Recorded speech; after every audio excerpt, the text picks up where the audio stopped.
거룩한 주일 3월의 첫 번째 날 3.1절 101주년을 기념하는 예배, 우리가 예상하지 못했던 예배를 하나님께 드리고 있습니다. 사실 이런 날이 올 것이라고 그 누구도 예측하지 못했습니다. 불과 지난주까지만 해도 설마 이런 일이 올 수 있겠는가, 그런데 전혀 예기치 못했던 일이 일어났습니다. 영적, 정신적, 심리적 불안함, 그것이 얼마나 우리를 무섭게 하는지, 어쩌면 육체가 감금되는 것보다 더 심한 마음의 무거움과 번민과 고민이 있었습니다. 불확실함이 주는 두려움과 염려, 걱정과 불안, 한치 앞을 내다볼 수 없는 연약한 우리의 모습 가운데서 우리가 얼마나 무기력하고 얼마나 참 연약한 존재인지를 다시 한번 깨닫게 됩니다. 사실 따지고 보면 치사율 1%도 되지 않는 이 코로나 세균 까닭에 우리는 온 민족적으로, 국가적으로, 아니 세계적으로 지금 큰 몸살을 앓고 있습니다. 어쩌면 한 지역에만 있었던 역사 속에 어떤 어려운 재앙보다도 사상 초유의 지금 재난, 또 어려움을 겪고 있는지도 모르겠습니다.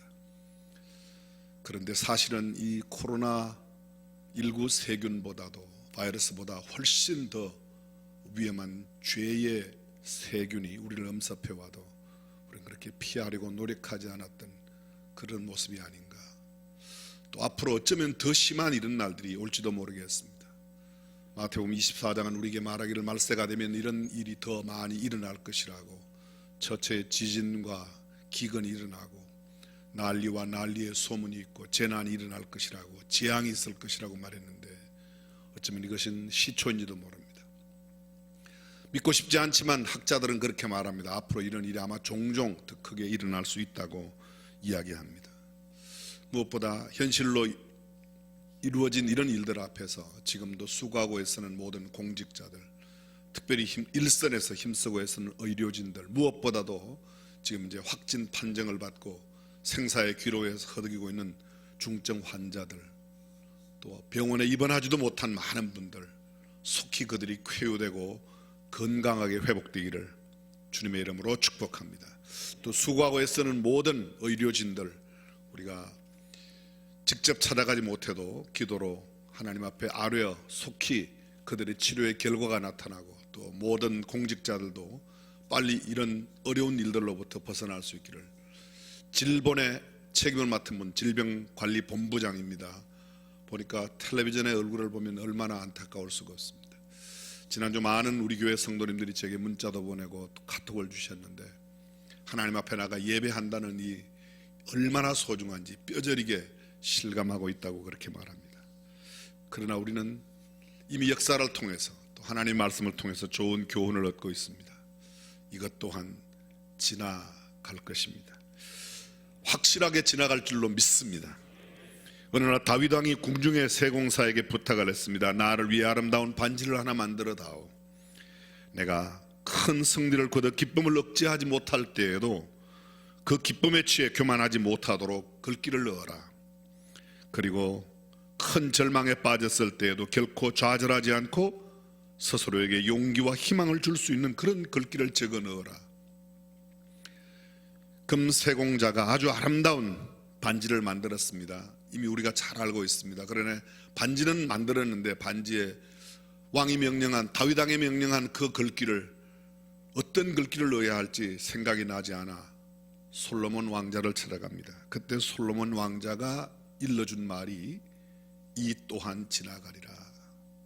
그렇습니다. These too shall pass away. 우리가 너무도 잘 알고 있는 말입니다. 반드시 지나갈 것입니다. 저는 반드시 지나갈 것이지만 속히 지나갈 수 있기를 다시 한번 간절히 기도합니다. 지금의 고통과 절망이 영원할 것 같지만 그렇지 않습니다. 어디엔가 끝이 있습니다. 우리는 지금 당장 마침표가 찍히기를 원하지만 야속하게도 그게 언제쯤인지 알 수 없는 것이 인간의 한계요, 우리의 연약성입니다. 다만 분명한 것은 언젠가는 끝이 날 거라는 겁니다. 모든 것은 지나가게 되어 있습니다. 그러니 오늘의 절망을, 지금 당장 주저앉거나 도망치고 싶은 마음을, 끈모를, 분노를 내일로 잠시 미루어 두고 그러다 보면 어느 순간에 나를 괴롭혔던 그 순간이, 그 일들이 지나가고 있음을, 아니 지나가 버렸음을 우리는 곧바로 알게 될 것입니다. 우리가 한 가지 더 기억할 것은 그 말 그대로 기쁘고 좋은 일도 머물지 않고 지나간다는 것입니다. 오래되었으면, 오래 갔으면 좋겠지만 그러나 그건 역시 지나갑니다. 지나간다는 사실을 기억하고 하나님 앞에 그때를 묵묵히 기다릴 줄 아는 그러한 겸허한 신앙인이 되었으면 참 좋겠습니다. 미국의 유명한 시인 가운데 렌트 윌슨 스미스라고 하는 분이 시를 썼습니다. 바로 그 시가 This too shall pass away, 이 또한 지나가리라. 시의 내용은 이렇습니다. 엄청난 슬픔이 거센 강물처럼 평화를 진멸하는 힘으로 그대의 삶을 관통하여 흘러 가장 소중한 것들을 목전에서 영원히 휩쓸어갈 때 힘겨운 순간마다 그대 가슴에 이를지니 이 또한 지나가리라. 쉼없는 수고가 그대가 부를 기쁨의 노래를 잠재우고 너무나 지쳐 기도조차 나오지 않을 때 이 진리가 그대의 가슴에서 슬픔을 추방하고 힘겨운 나날의 무거운 짐을 덜게 할지니 이 또한 지나가리라. 행운이 미소 짓고 흥겨움과 유쾌함이 충만한 하루하루가 아무런 근심 없이 훌쩍 지나갈 때 그대가 지상의 보화에만 만족하지 않도록 이 몇몇 낱말이 자신의 의미를 벅차게 지나게 할지니 이 또한 지나가리라. 진지한 노고가 그대에게 명성과 영광을 가져다주고 지상의 모든 고귀한 자들이 그대에게 미소 지을 때 인생의 유구하고 웅대한 이야기도 잠시 머무는 세상의 찰나를 채울 뿐임을 기억할지니 이 또한 지나가리라. 그렇습니다. 반드시 지나갈 것입니다.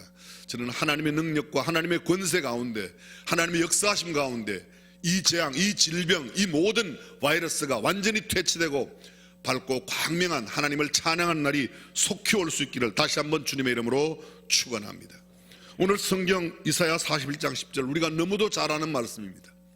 어쩌면 예수 믿으면 1년 안에 이 말씀을 들어본 적이 없는 사람은 한 사람도 없을 겁니다.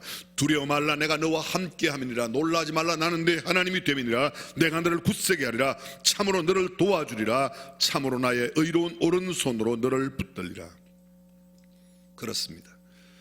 로마의 제국이 힘이 온 세상을 통치하던 그때, 세계를 제패하던 그 힘으로 초기 그리스도인들을 박해했습니다. 그러나 그때에도 그리스도인들은 예배를 멈추지 않았습니다. 수많은 힘들이 억눌렀습니다. 150년, 길게는 250년 이상 지하 묘소에 살면서 그들은 절대로 예배를 포기하지 않았습니다. 유럽을 휩쓸었던 패스트가 창궐할 때도 신실한 그리스도인들은 예배 드리는 일만큼은 틀림없이 꼭 해내었습니다. 1차 세계대전, 2차 세계대전, 6.25의 동란 가운데도 주의를 어김없이 들었던 것이 우리 신앙의 선배들의 아름다운 모습입니다. 건자 코로나19 까닭에 중국의 우한을 비롯한 한국의 대구 경북지역, 일본의 크루즈선과 홋카이도 수많은 교회들이 예배당을 폐쇄하였다, 예배를 포기하였다. 그런 적은 없습니다. 잠시 예배당의 문은 닫았을지언정 예배는 멈추지 않았습니다. 예배는 멈출 수 없는 것인 줄로 믿습니다. 우리나라 정부에서 그렇게 발표한 지방기관이 있습니다. 예배드리면 300만 원 벌금. 헌법이 보장하고 있는 예배를 누가 막을 수 있단 말입니까? 아니, 하나님께 예배드리는 일을 헌법도 막을 수가 없는 줄로 믿습니다. 우리는 결코 예배를 포기하지 않고 예배를 드립니다. 단지 예배의 형식과 형태는 바뀌어질 수 있습니다. 생각해 보십시오. 이스라엘 백성들이 바벨론의 포로로 붙잡혀 갔습니다. 70년 동안 포로 생활을 했습니다. 그때 그들이 예배를 제대로 드릴 수 있었을까요? 본래 성전에서 드리던, 구약에 그들이 드렸던 그런 제사는 드리지 못했을 겁니다. 양을 잡고 소를 잡고 염소를 잡고 비둘기를 잡아드리는 그런 것은 하지 못했습니다. 그러나 그들은 바벨론 강가에서 울며 하나님 앞에 통곡했습니다. 바벨론 사람들이 그들의 모습을 보고 그들이 하나님께 드리는 찬양을 우리를 위하여 부르라고 할 때 너희를 위하여는 그 찬양을 부를 수 없다고 단호하게 이야기했습니다. 그것이 이스라엘 백성들의 찬양의 모습, 예배의 모습이었습니다. 예배를 드리지 않은 게 아닙니다. 방법이 잠깐 바뀌었을 뿐입니다. 오늘 예배당에 나오지 못하였지만 지금 현재 SNS를 통해서, 온라인을 통해서, 인터넷을 통해서 어떠한 방법으로 예배드리는 모든 분들, 거기가 바로 하나님 앞에 예배하는 장소요, 우리의 겸허한 마음으로 드리는 예배를 주께서 기뻐 받으실 줄로 믿습니다. 시편 137편 우리에게 이렇게 말합니다. 우리가 바벨론의 여러 강변 거기 앉아서 시온을 기억하며 울었도다. 그 옛날 그들이 드렸던 예배를 기억하며 울었습니다. 아니, 우리가 이렇게 하나님 앞에 마음 놓고 나가 제사를 하지 못하는데 그들은 강가에서 울었지만 그 울음이 바로 예배고 기도였습니다. 우리가 잘 알고 있는 시편 126편, 여호와께서 시온의 포로를 돌리실 때에 우리가 꿈꾸는 것 같았도다. 그때에 우리 입에는 웃음이 가득하고 우리 혀에는 찬양이 찼었도다. 열방 중에서 말하기를 여호와께서 저희를 위하여 대사를 행하셨다 하였도다. 그렇습니다. 그들이 그 포로 생활에서 돌아올 때 꿈꾸는 것 같은 그런 감격과 감동으로 예배를 했습니다. 우리가 또다시 하나님 앞에 이렇게 예배할 수 있구나. 어저께 어떤 우리 교회 권사님으로부터 한 통의 메시지를 받았습니다. 그 메시지는 온통 눈물로 젖어 있는 메시지였습니다. 하나님 앞에 나아가 예배하고 싶은데 그렇게 못하는 자신의 안타까움을 처절하게 비통하게 가슴을 치며 그런 우는 모습으로 그런 문자를 보냈습니다. 그 문자 속에 저는 그의 통곡하는 모습이 보였습니다. 저도 함께 얼마나 울었는지 모릅니다. 우리가 주일이면 수천 명, 수만 명 모이던 교회들이 단지 몇 명이 나와서 이렇게 예배를 한다. 그러나 예배의 형태가 바뀌었을 뿐 우리가 있는 그 처소에서 드리는 예배, 그것도 하나님께서 기뻐 받으시는 온전한 예배가 될 줄로 믿습니다. 문제는 예배 형식보다 우리의 마음과 우리의 생각, 우리의 초점, 우리가 더 겸허한 자세로 드리는 이 예배를 주께서 어쩌면 더 기뻐 받으실지도 모르겠습니다. 예배의 형식은 전혀 다르지만 우리의 마음과 정신을 온통 하나님을 향하여 드리는 이 진솔한 예배가 평소에 어쩌면 때우는 예배보다 훨씬 더 아름다운 예배일 수도 있다는 겁니다. 지금 우리는 두려움과 공포와 염려와 걱정의 시대를 살고 있습니다. 불특정 다수에게 어디에서 어떻게 옮겨질지 모르는 코로나19 까닭에 심한 마음의 아픔을 갖고 있습니다. 사랑하는 우리 가족, 사랑하는 내 아들, 딸, 내 아빠, 엄마에게, 아니 어쩌면 내게도 이런 병이, 이런 바이러스가 올 수 있다고 생각하면서 얼마나 걱정하는지 모르겠습니다. 지난 몇 주간 동안, 아니 지금도 과연 코로나19 사태가 어떻게 될까 기도가 됩니다. 백방으로 마스크를 구하려고 해도 잘 되지 않습니다. 마스크 한 장, 두 장을 구하기 위하여 몇 시간씩 줄을 서 있는 모습이 얼마나 안타까운지 모릅니다. 조금이라도 진정되었으면 하지만 쉽지 않습니다. 특히 확진을 받고도 병원에 병상이 없어 입원조차 못하는 대구 경북 지역의 환자를 생각하면 얼마나 안타까운지 모릅니다. 오늘 아침에 갑자기 뜬 기사를 보았습니다. 생후 45일 된 어린아이가 코로나 환자로 확진받았습니다. 사람의 말, 인간의 무엇으로 위로할 수 없는, 우리가 돕고 싶지만 도와줄 수 없는 그런 상황이 되었습니다. 이제는 하나님 한 분 이외에는 그 누구도 어찌할 수 없는 그런 상황이 되었습니다. 근데 여러분, 여기에 우리에게 참된 메시지가 있습니다. 정말 위로가 되는 메시지가 있습니다. 하나님은 오늘 우리에게 이렇게 말씀하십니다.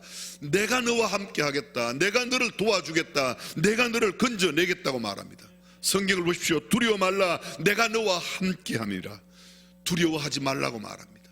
수많은 사람들이 두려워하고 있지만 주께서 우리에게 말씀하시기를 두려워 말아라. 내가 너와 함께 하겠다. 우리만 있는 게 아닙니다. 우리만 있다면, 우리의 의술만 바라본다면, 우리의 환경만 바라본다면 정말 좌절이요 절망입니다.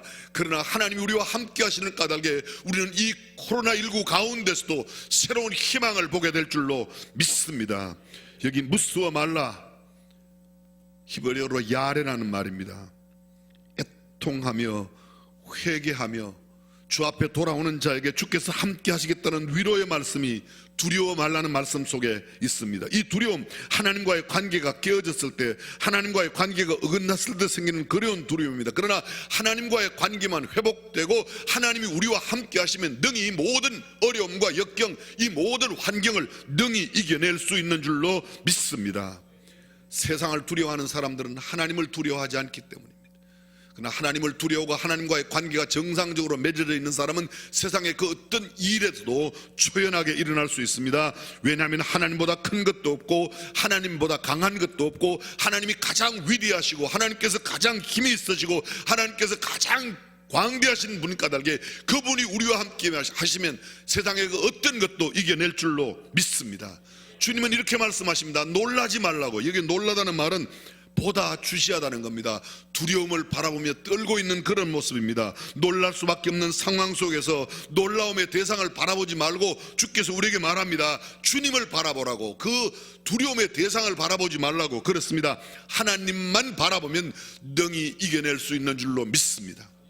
조금 전 특송을 드렸던 우리 변광석 집사님, 변 교수님께서 두렵고 어렵고 환경이 곤란할 때 주님만 바라보면 주께서 우리에게 새로운 힘을 주실 줄로 믿습니다. 주님 말씀하십니다. 놀라지 말라, 내가 너를 굳세게 하겠다. 여기 굳세다는 말은 아메츠란 말입니다. 견고하게 하다, 힘세다, 강하다, 담대하다 그렇습니다. 담대하게 만들어주시고 강하게 만들어주시고 우리에게 능히 이길 수 있는 힘을 주시는 분이 하나님이신 까닭에 하나님과의 관계만 되면 능히 모든 것을 이겨낼 줄로 믿습니다. 주님 말씀하십니다. 내가 너를 도와주리라. 그렇습니다. 여기 도와준다, 돕는다는 말이 에셀이라는 말입니다. 에셀, 아셀 말이 헬라어 원어로 성경 속에 많이 나타납니다. 하나님께서 우리를 건져내시겠다, 하나님께서 도와주시겠다, 하나님께서 구원하시겠다, 하나님께서 복을 주신다는 보다 적극적인 의미가 있습니다. 우리가 잘 알고 있는 에벤 에셀, 이 에벤, 에는 아빠예요, 베는 아들이에요. 에셀은 뭐예요? 건져낸다는 겁니다. 아버지가 아들을 보호하고 지켜주고 건져내듯이 그렇게 건져낸다. 하나님께서 여기까지 우리를 지켜내시는 줄로 믿고 앞으로도 하나님께서 능히 우리를 보호하여 주실 줄로 믿습니다. 주님 말씀하십니다. 나의 의로운 오른손으로 너를 건지겠다고 말씀하십니다. 여기 의로운 오른손, 오른손 하나님의 권능과 능력을 말합니다. 어떤 사람은 여기 오른손이라고 그렇게 하나님은 우파라고 그러시는데 하나님은 우파 좌파 가르시는 분이 아니라 어디에 계시든지 하나님을 갈망하는 사람, 하나님을 찾는 사람들을 그것에서 지켜내시고 인도하여 내시고 보호하시고 지키실 줄로 믿습니다. 참으로 나의 의로운 오른손으로, 여기 성경에 참으로 우리가 잘 알고 있는 아멘이라는 단어가 바로 이 단어입니다. 아만이라는 말이 바로 이 말입니다. 진실로 진실로 아멘 아멘. 우리 교회 아만 중창단이 있습니다. 그게 바로 그런 뜻입니다. 충성이다, 신실하다, 진실하다, 믿음이 충만하다 그런 뜻입니다. 참으로 그렇습니다. 내가 진실로 너희를 건져내겠다고 주께서 말씀하십니다. 동일한 이사야서 43장에 보게 되면 주님은 이사야를 통해 우리에게 이렇게 말씀하십니다. 야곱아 너를 창조하신 여호와께서 이제 말씀하시느니라. 이스라엘아 너를 조성하신 자가 이제 말씀하시느니라. 너는 두려워 말라. 내가 너를 구속하였고 내가 너를 지명하여 불렀나니 너는 내 것이라. 그렇습니다. 하나님께서 우리를 지으시고 하나님께서 우리를 조성하셨습니다. 그분이 우리에게 말씀합니다. 너는 두려워 말라. 내가 너를 구속하였고 이미 하나님께서 우리를 구원하여 주셨습니다. 내가 너를 지명하여 불렀나니. 우리가 잘 알고 있습니다. 누가 나를 불러주느냐, 누가 나를 지명하느냐에 따라 확실히 달라집니다. 하나님께서 나를 지명하여 불러주셨습니다. 그리고 하나님께서 말씀하십니다. 너는 내 것이라고. 하나님께서 우리를 지키고 보호하시겠다고 말씀하시는 겁니다.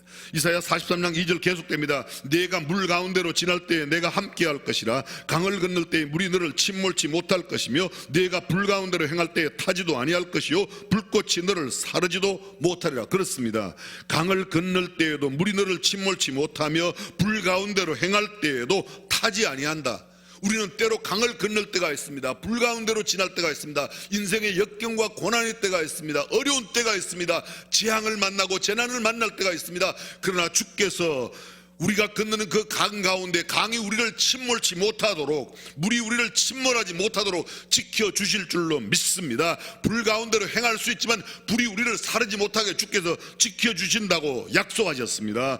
대전하는 여호와 내 하나님이요 이스라엘의 거룩한 자요 내 구원자임이라. 내가 애굽을 너의 속량물로 구스와 스바를 너의 대신으로 주었노라. 두려워 말라. 내가 너와 함께 하겠다고 약속하셨습니다. 사랑하는 성도 여러분, 지금 함께 온라인으로 함께 예배드리는 모든 사랑하는 중앙교회 가족 여러분, 하나님께서 우리와 함께 하실 줄로 믿습니다. 지금도 함께 하시며 지키시고 보호하여 주실 줄로 믿습니다. 강하고 담대하십시오. 이겨내십시오. 주께 모든 것을 맡기십시오. 그러면 주님은 건져내실 겁니다. 이사야 49장 15절은 이렇게 말합니다. 여인이 어찌 그 젖먹는 자식을 잊겠으며 자기의 태에서 난 아들을 긍휼히 여기지 않겠느냐. 그들은 혹시 잊을지라도 나는 너를 잊지 아니할 것이라. 그렇습니다. 어떻게 젖먹이는 아이를 둔 엄마가 아이를 잊을 수 있겠습니까? 젖을 제때 먹이지 않으면 젖이 퉁퉁 부어올라 결코 그 아이를 잊을 수가 없습니다. 그런데 성경은 이렇게 말합니다. 그 젖먹이는 아이를 둔 엄마가 그 아이를 잊을지언정 나는 너를 잊지 않겠다. 할렐루야.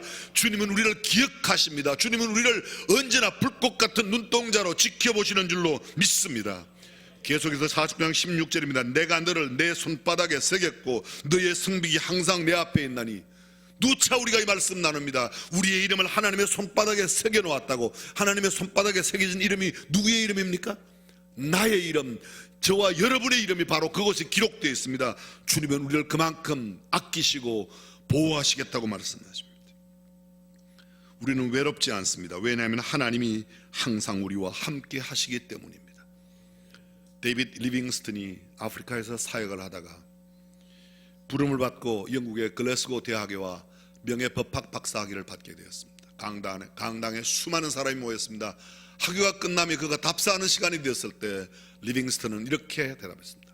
내가 이제 곧 이 학위 수여식을 마치게 되면 아프리카로 돌아갈 것입니다. 그의 젊은 청춘은 이미 다 지나갔습니다. 그의 몸은 쉼이 쇠약한 가운데 있습니다. 모든 사람들이 술렁거리며 그의 아프리카로에 다시 돌아간다는 귀임 사실을 듣고 그렇게 하지 말라고 만류하며 이야기합니다. 그러나 그는 이렇게 말합니다. 염려하지 마십시오. 저는 결코 혼자가 아닙니다. 세상 끝날까지 나와 함께 하시겠다고 하신 주님이 계시기 때문입니다. 그렇습니다. 주님이 우리와 함께 계시는 한 세상에 어떤 일이 일어나도 우리는 안전한 줄로 믿습니다. 성 요한 크리스토스톰 4세기의 교부들 가운데 아주 유명한 분입니다. 크리스토스톰은 로마의 시저, 그가 주가 아니라 예수께서 주님이라고 강력하게 주장하다가 체포되어 로마의 아카르디우스 황제 앞에서 처형을 당했습니다. 황제는 크리스토스톰에게 내릴 형벌을 신중히 고려하면서 맨 먼저 그를 추방하겠다고 협박했습니다.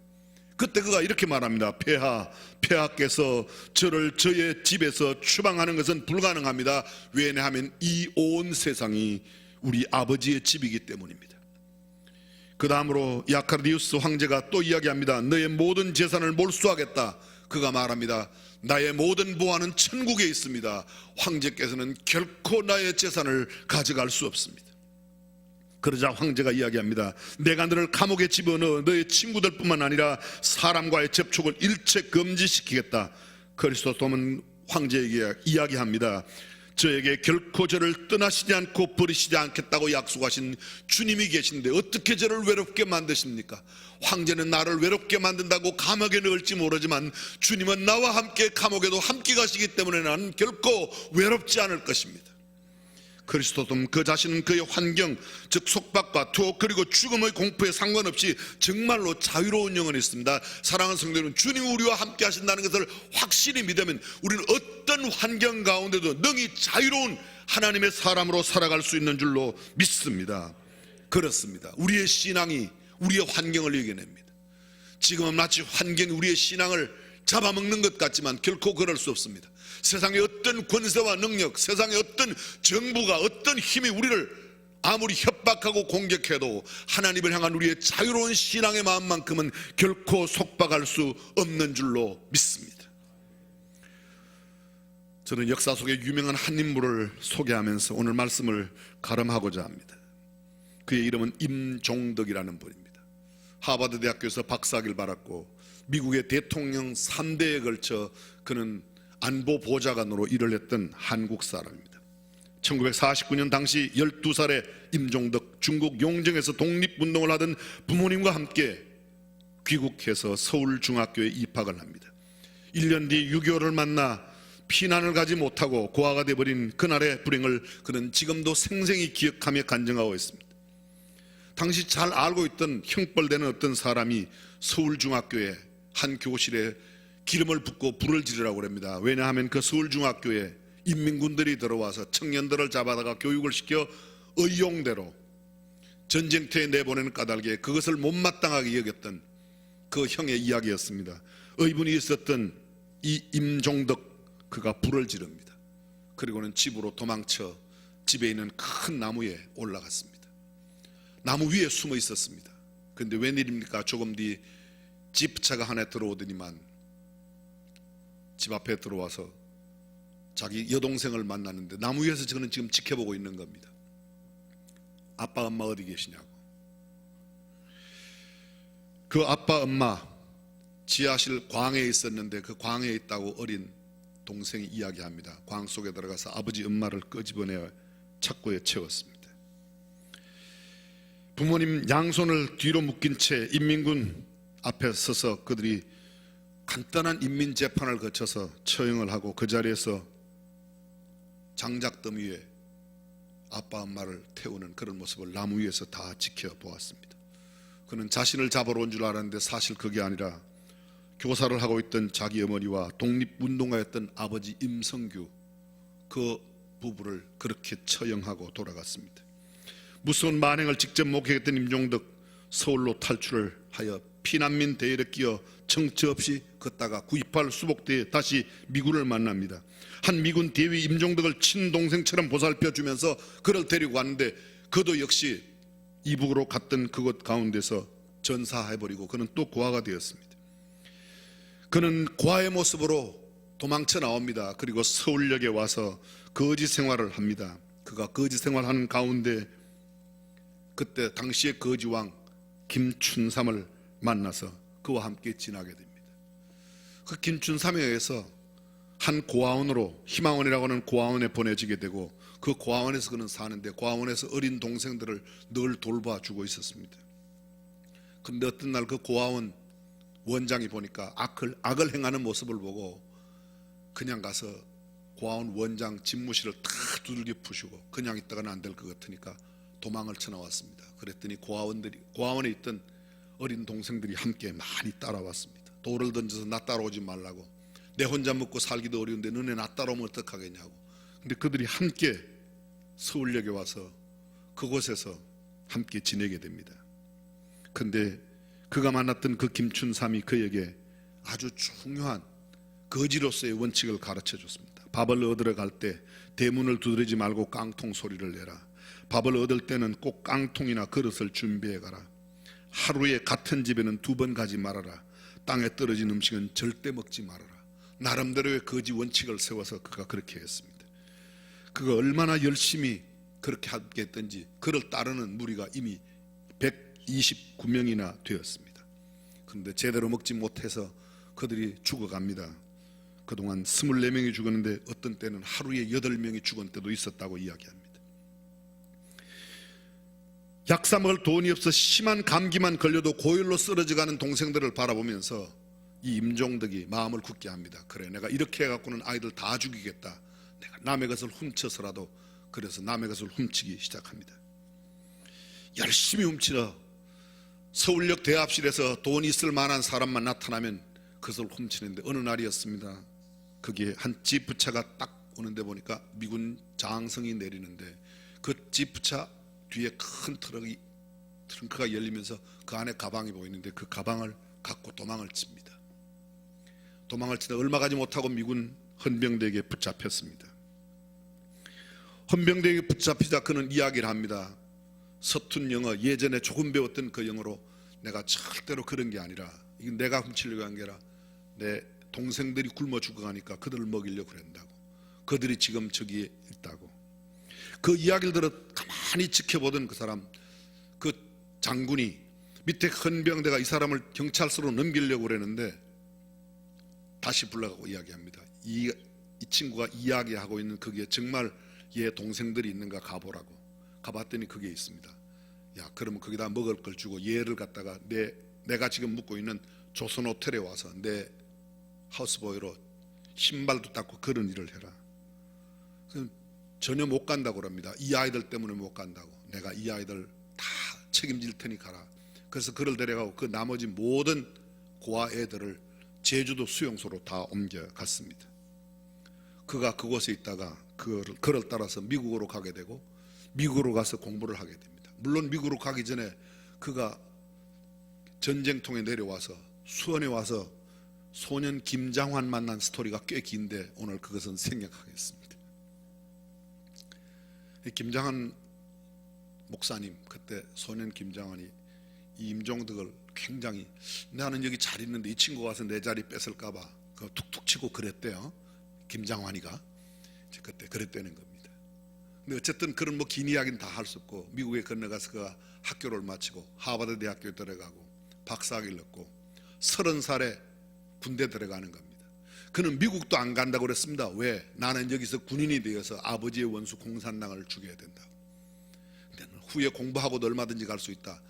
미국 하버드 대학 마치고 난 뒤에 30살에 군대 가서 4년 동안 군 장교 훈련을 받고 그가 월남 전쟁 참여합니다. 그곳에 가서 포로된 미군들을 찾아내는 특공대, 거기서 죽을 고비를 넘깁니다. 이야기를 다 할 수 없습니다. 그 이야기를 영화로 만들게 여러분들이 아마 어쩌면 보신 분도 계실 겁니다. 디어 헌트라고 하는 영화가 바로 그 임종덕 스토리입니다. 그는 미국의 3대의 대통령이 걸치는 동안에 안보 보좌관으로 아주 중요한 역할을 감당하게 되죠. 그가 훗날 잔슨 대통령 당시 때 무공훈장을 받게 됩니다. 무공훈장을 받으면서 그가 그를 영접했던, 그를 아들로 삼아주었던, 양자로 영입했던 사람이 당시에 공군 참모총장이 되었는데, 참모총장과 함께 잔슨 대통령 백악관에 가서 훈장을 받고 어떻게 귀관이 이렇게 훌륭한 아들을 두게 되었느냐고 물었더니 대답을 잘 못합니다. 그런데 그때 이 임종덕이 이야기합니다. 우리 아버지가 늘 내게 말씀하시기를 하나님이 나와 함께 하신다. 하나님이 나와 함께 하신다. 나는 그것을 한 번도 이겨본 적이 없다고. 월남전 그가 2번이나 포로 수용소에 붙잡혀갔습니다. 그곳에 탈출하는 이야기, 러시아 룰렛 이야기, 짧은 시간에 나열할 수 없는 정말 기가 막힌 이야기가 있습니다. 근데 그곳 가운데서도, 그 룰렛의 그 위험 가운데서도 건져내고 4명이 그를 포위하고 있는 가운데 그 4명을 물리치고 메콩강에 뛰어들었을 때 그 악어떼와 4m, 5m가 되는 큰 물뱀들이 그에게 습격해 올 때도 그가 어떻게 구원받는가, 그 모든 이야기를 절절히 다 합니다. 그는 한 가지를 이야기하고 있습니다. 그 환경, 그 어떤 이야기, 거기에 매력을 두는 것이 아니라 내 삶 전체에 나와 함께 하셨던 하나님, 그렇습니다. 함께 하시는 하나님이 있는 한 나는 그 어떤 환경 가운데도 두려움 없다. 오늘 성경 우리에게 이렇게 말합니다. 두려워 말라, 내가 너와 함께 함이라. 할렐루야. 하나님이 우리와 함께 하시면 능히 이겨낼 줄로 믿습니다. 코로나19에 떨지 말고 하나님을 바라보며 하나님을 믿는 믿음으로 승리하는 저와 여러분들이 될 수 있기를 주님의 이름으로 축원합니다. 그렇습니다. 세상이 아무리 힘들고 어렵다고 말해도, 앞으로 더 큰 공포가 우리에게 온다 할지 모르도 그 공포를 바라보지 말고, 어려운 환경을 바라보지 말고, 맑고 투명한 시선으로 하나님을 바라보고 나와 함께 하시는 그 하나님을 의지하며 승리하는 저와 여러분들이 될 수 있기를 주님의 이름으로 축원합니다. 기도하겠습니다.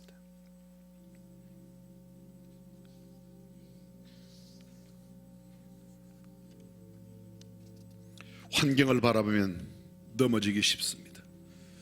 풍랑을 바라고 바람을 보았던 베드로는 물속으로 빠졌습니다. 그러나 주님을 바라볼 때 그는 능히 이겨낼 수 있었습니다. 코로나19를 바라보지 마십시오. 어려운 환경과 여건을 바라보지 마십시오. 우리의 시선을 깨끗하고 투명하게 맑고 선명한 모습으로 주님만 바라볼 수 있기를 바랍니다. 오늘 주님 우리에게 약속하십니다. 두려워 말라, 내가 너와 함께 함이니라. 놀라지 말라, 나는 네 하나님이 됨이니라. 내가 너를 도와주리라. 내가 너를 굳세게 하리라. 참으로 나의 의로운 오른손으로 너를 붙들며 너를 지키리라고 주께서 말씀하십니다.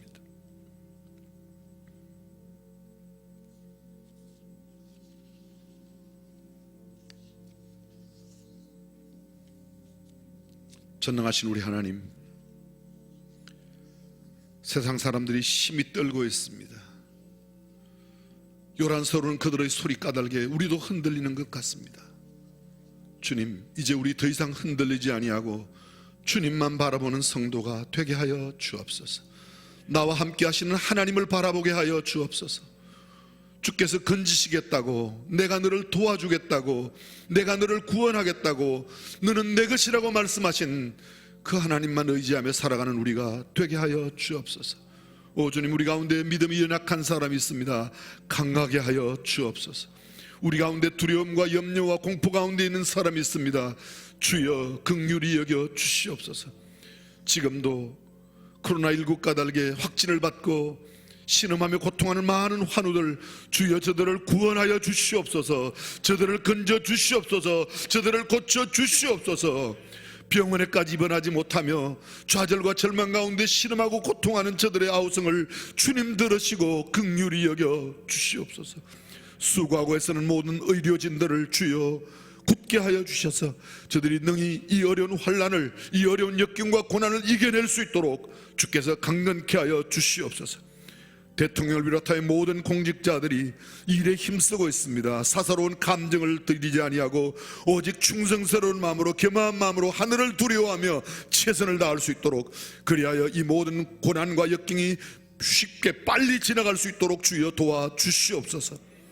그러나 이 고난 가운데 담겨진 하나님의 뜻을 분명하게 할 수 있도록 우리의 마음을 더욱 담대케 하여 주시옵소서. 이 하루에도, 이 한 주간에도, 아니 계속되는 우리 날짜들, 우리의 삶 가운데서 우리가 무슨 일을 만날지 알지 못하지만 하나님만 온전히 의지하며 살아가는 주의 백성들이 될 수 있도록 역사하여 주시옵소서. 삶의 현장이 녹록지 않은 곳으로 나아갈 때 주님 우리와 함께 하심을 우리가 알고 우리 주변에 있는 사람들도 하나님이 너와 함께 하심을 분명히 볼 수 있다고 이야기할 수 있는 귀한 역사가 있게 하여 주시옵소서.